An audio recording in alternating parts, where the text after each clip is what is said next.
The TAR file type groups files together but doesn't compress them. It's like a bucket. You need 7-zip or WinRAR to pour the files out of the bucket. I'm Evan Brooks, Certified Support Engineer. Let's extract them. Preventative action.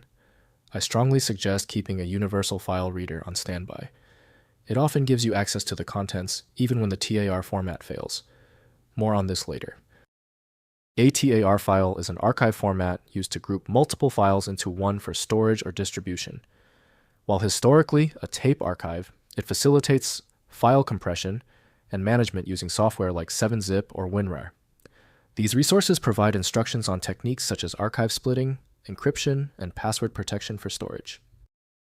The 7-zip and WinRAR guide as a TAR file likely contains text, images, and potentially scripts or examples demonstrating various archiving techniques. The content is structured to provide step-by-step instructions, troubleshooting tips, and best practices for using 7-zip and WinRAR. It may also cover topics such as password protection, archive splitting, and different compression algorithms supported by the software. For the TAR file type, 7-zip and WinRAR guide from Igor Pavlov and Alexander Rochal is a trusted and reliable source. Accessing the full range of data requires a validated decompression tool. Windows offers limited interaction with archives, so accessing what's inside requires extraction software. We are initiating the compatibility check. Right-click your TAR file and choose Open With. Your best bet is 7-zip and WinRAR guide. Test it now. If it's unavailable, select another listed application to check its reading ability. If the TAR file won't budge, stay calm. Before we proceed to the guaranteed fix, let's clarify the why. Here are the top technical explanations for the persistent TAR file error. First, use Archive Extractor. Open the file using a robust archive utility like 7-zip, WinRAR, or WinZip. Next, check for GZ.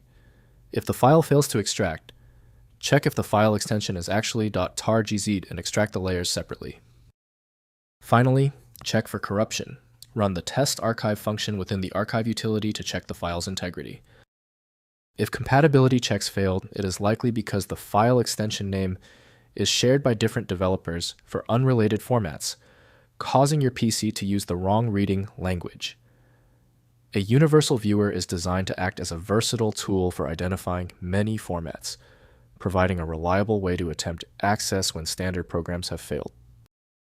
When your file is still locked, the issue is almost certainly due to its niche format, which few programs recognize. FileMagick specializes in reading these obscure file types. Visit filemagick.com for more info. Did the fix work for you? Leave a quick comment below and be sure to subscribe so you catch the next video.